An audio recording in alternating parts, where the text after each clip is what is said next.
네, 안녕하십니까.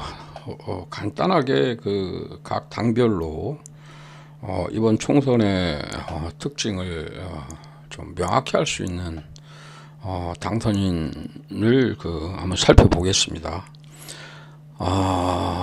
먼저 이준석입니다. 이 개혁신당의 이 상징성이 상당히 큽니다. 사실 그 지역구는 민주당의 압승이 예상되는 지역이었고요. 여러분 잘 아시겠지만 이준석 같은 경우 성향으로 보면 전형적인 중도 이 보수로 봐야 됩니다.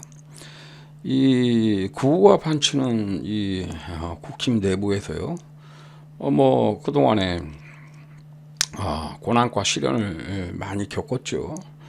그럼에도 불구하고 타협하지 않는 모습을 보여줬고요. 이번에 당선된 김용태 그리고 국힘에 그대로 남아서 당선된 김재섭과 함께 향후에 이 중도 보수의 지평을 같이 열어갈 이런 친구들이라 봅니다. 굉장히 큰 장점은요, 이들이 전부 젊다는 겁니다. 그럼에도 불구하고 이 자기 목소리를 이 중도 보수의 입장에서 낸다는 것은요, 그리고 극우의 소굴에서 꼿꼿이 버텨내며 정치 활동을 해왔다는 것은요, 상당히 우리나라의 미래에 상당히 큰 영향을 끼칠 수가 있고 바람직한 현상이다. 향후에 이들 중심으로 이 국힘은 바뀌어 나가야 되겠죠. 이들이 좀 더 선전할 수 있는 그런 정치적 지형이 되기를 바라겠습니다. 자, 비슷한 케이스인데요. 자, 이번에는 국짐에서 이 김재섭을 좀 봐야 됩니다. 유의 있게 봐야 됩니다. 이 친구는 제가 이 국힘 내부에서도요, 예전부터 상당히 주목했던 친구입니다. 이 친구 라디오에 패널도 나오고요. 이 친구 발언하는 내용 하나하나를 봤을 때 결 자체가 국힘하고 완전히 틀리죠. 인정할 건 인정합니다. 인정할 건 인정하고요. 이 윤석열 정권에 대한 이 비판적 시각을 견지하고 있습니다. 이 잘못하고 있는 거 있는 그대로 인정하고 이준석과 거의 비슷한 결을 가지고 있고요. 이 친구 약관 36세입니다. 자, 얼마나 이제 의정 활동을 어떻게 해갈 것인가 부분은 이제는 지켜봐야 되겠죠. 보통 정치인들 배지를 달았을 때와 배지를 달지 않았을 때 완전히 변한 경우 굉장히 많이 봤죠. 이 초심을 지키고 지금껏 자기가 하던 대로 하면 훌륭한 정치인으로 성장할 수 있을 것 같습니다. 하나의 예로요. 이 친구의 별명이 헬스부 장관이에요. 이 친구 보면은 정치에 그렇게 진영 논리에 입각해서 매몰돼서 하는 정치인은 아닙니다. 이 친구의 예전 인터뷰들 쭉 지켜보면은요, 나름대로 관심 분야, 그리고 그 관심 분야에 대한 전문성, 그리고 무엇보다 중요한 건요, 이 정치를 하고자 하는 목적이 어딘가, 그게 중요하죠. 예, 그렇기 때문에 이 친구 같은 경우에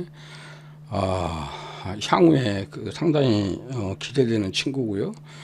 이 친구가 이 극우적 성격의 국힘의 새로운 바람을 일으키고 좀 변화시키는데 상당한 영향을 좀 끼쳤으면 좋겠습니다. 간단하게 보면은요, 이 친구의 인터뷰 내용 한번 읽어보십시오.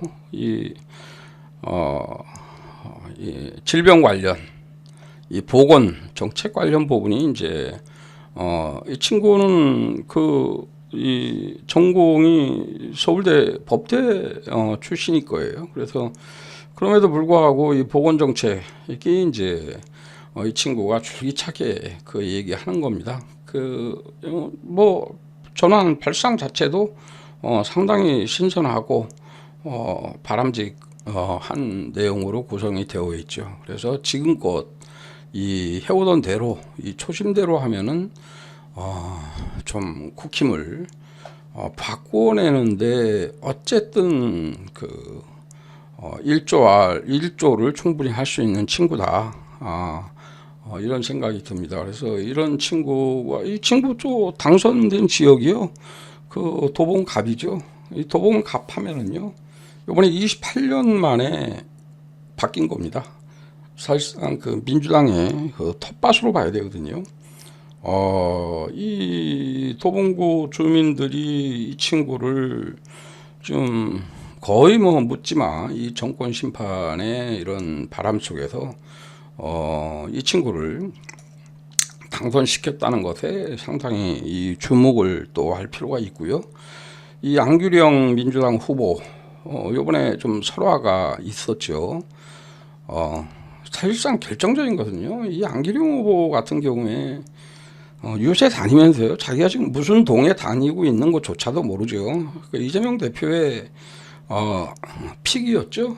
전형적인 개딸이들의 그 픽이었던 안규령 후보를 제치고 당선됐다는 점에서 상당히 주목을 받을 수 있을 것 같습니다. 자, 다음은 이제 이 민주당 양문석 의원인데요. 이 친구는 전형적으로 이제 이 반사이익의 최대 수혜자죠. 예. 상대방이 이제 장성민이었는데요. 이 장성민 같은 경우 상당히 비호감이었죠. 소위 말하는 윤석열, 이재명 그 대선과 마찬가지로요. 양문석, 장성민 역시 이제 비호감 후보의 대결이었죠. 결국 이제 양문석이 이제 선택을 받았는데요. 뭐 일성이 봉화에 내려가서 노무현 대통령에게 인사하고 사죄하겠다는 거죠. 제발 그랬으면 좋겠습니다. 저는 이재명 대표의 말대로 양문석의 노무현 대통령에 대한 이 비하 그리고 이 능멸을요. 뭐 표현의 자유다. 설령 그렇게 인정한다고 칩시다. 그러하더라도요. 이 친구는 이 당내 이 자신들의 진영 내에서요. 속해 있는 분들 사실 그분들이 무엇을 잘못했습니까? 이 당내 비판은요. 뭐 얼마든지 인정이 돼야 되고요. 그것이 쌍욕이든 막말로 표현되는 건 잘못됐죠. 박영진 의원이나 뭐 김종민 의원이 그런 사람들 아니잖아요. 자, 그런 친구들을 향해서 쓰레기니 바퀴벌레니 자 이런 형식의 혐오와 이 증오를 불러일으키는 이 막말은요. 요번에 강남에 31억짜리 아파트 재산 축소 신고한 거, 딸 이름으로 불법 대출 받은 거, 부정한 대출이죠. 자, 이런 부분들은 차지하고서라도요. 우리 정치가 반드시 지향해야 할 혐오, 증오의 정치. 자, 이것은 갈등을 양산시키고요. 나라를 분열시키거든요. 이 진영 내에서조차 그러한 이 행위를 한 이 양문석 의원은요. 본인이 당선 이후에 한 말처럼 정말 이 개과천선을 해야 됩니다. 자, 그러지 않았을 경우에는 그렇지 않다면요, 이 혐오 정치 그리고 심화 당내 이 시작점이 이 양문석 같은 몇몇 이 친이대가 이제 상당히 이제 득세하게 됐죠. 뭐 이재명 픽한 후보자들이 대부분 이 당선이 됐습니다. 이게 왜 민주주의의 고사로 이루어지냐면요. 지금 제일 누굽니까? 한번 김정민 의원이나 박용진이나 저 윤영찬 전 의원이나 정말 그 고통이요. 이 개딸들의 문자 폭탄의 내용들을 보면은요. 진짜 이 심장이 찢어지는 듯한 이 아픔을 느낀답니다. 더 큰 건요. 내가 왜 이 정치를 지금 하고 있나? 왜 이 바닥에 들어와서 내가 이런 소리를 들어야 하냐? 참 인격적인 모멸감을 느끼게 할 정도의 이 강도 높은 이 형태 자체는 전형적인 이 구구의 모습을 보이고 있습니다. 이 개딸들의 모습이. 이 친이대가 이제 당내 득세하게 되면요. 당내 민주주의가 고사하게 되죠.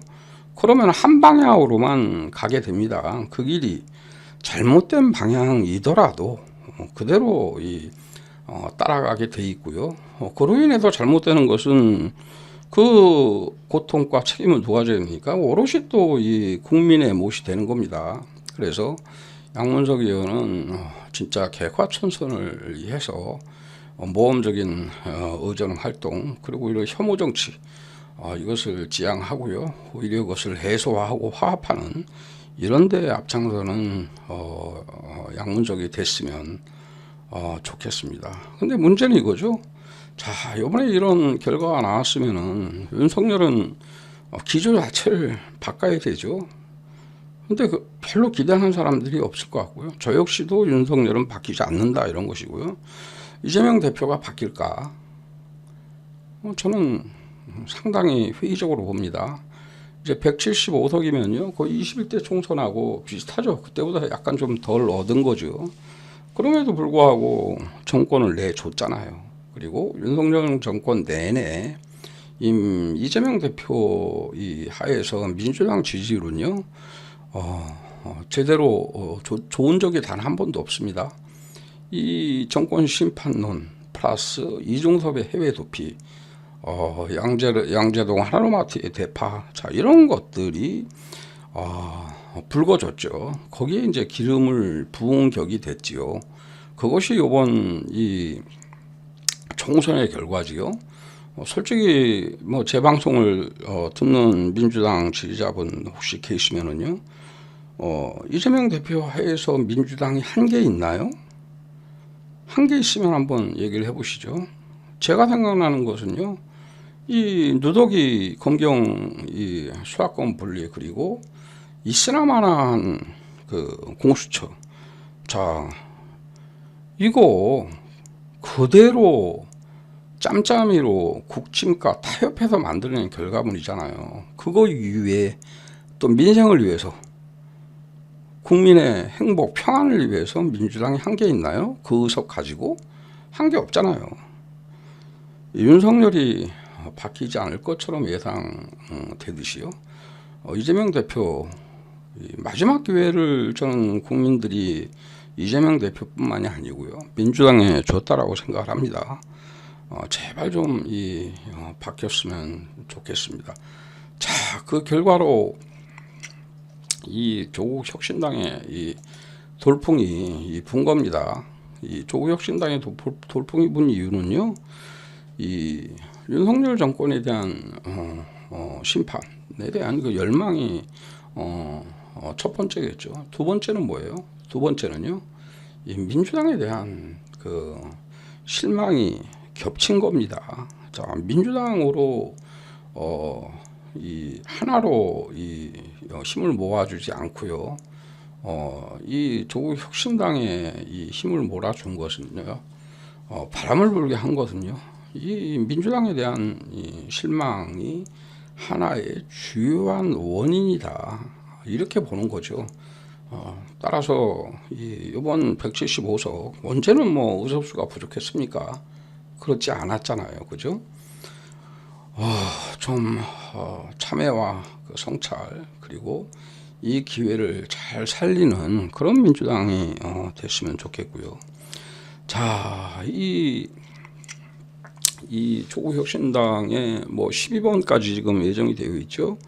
자, 이 면면을 보면요, 이 조국 대표를 제외하고는 이 전형적인 이 중도 보수의 성향을 가지고 있습니다. 이분들이요, 이 소위 말하는 이준석 이번에 경기도에서 당선된 이 같은 부류의 김용태, 또 이 유승민 이런 분들과 이 정치적 사상적 관점에서 이념적 관점에서 별 차이가 없어요.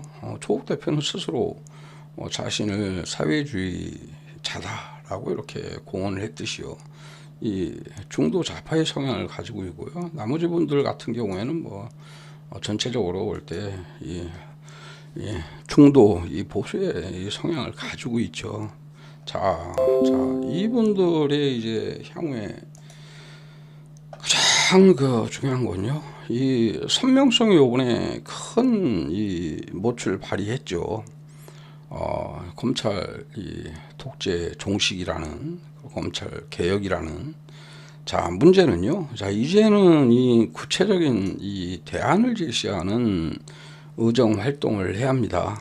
제가 어제도 말씀드렸듯이요, 이 검찰개혁 하면요, 이 국민들 같은 경우에 당시에도 검찰개혁에 대한, 물론 추미애 장관의 장관 업무 수행력, 그것을 추진하는 과정에서 검찰 그리고 윤석열을 제대로 다루지 못했죠.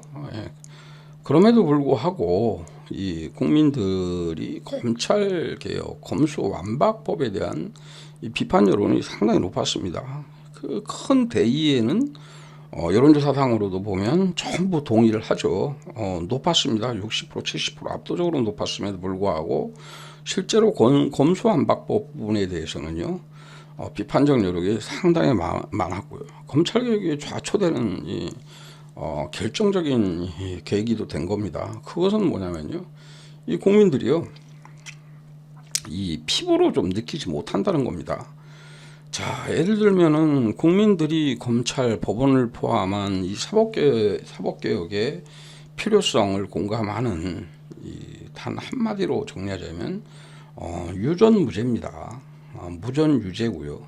즉, 이 특혜를 받는 사람들이 있고요, 일반 서민들이나 보통의 사람들, 자, 한마디로 돈이 없는 사람들은 이 사법적 이 보호를 받지 못하고 오히려 이 불평등한, 불공정한 대우를 받는다는 것이죠. 결정적인 것은 뭡니까? 이 바로 정관예우입니다. 이 돈의 카르텔을 막아내야 되죠. 그러면 검사, 판사, 이 변호사거든요. 자, 이들이 서로 이 판사, 검사 현역일 때 밀어주는 이유가 뭡니까? 변호사 밀어주고요, 변호사는 그 혜택을 보고요, 자신들이 나와서 또 그 혜택을 보고요.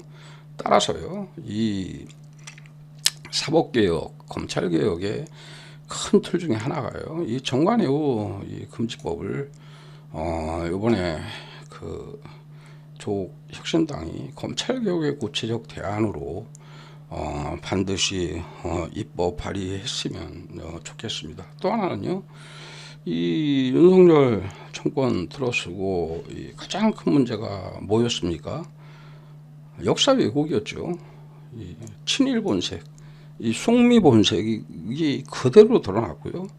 영화 요번에 이승만 영화가 나올 정도로 이 공공연하게 이 민족의 자주성을 폄훼하고 왜곡하고 이 친일 이 매국 세력을 옹호하는, 자, 그로 인한 이 국민들의 고통이, 정신적 고통이 상당하죠. 그리고 자라나는 젊은 세대들 그리고 이 청년들 역시 엄청난 영향을 받을 수 있는 거예요. 저는 이승만 영화를 보고요, 피가 거꾸로 솟더라니까요.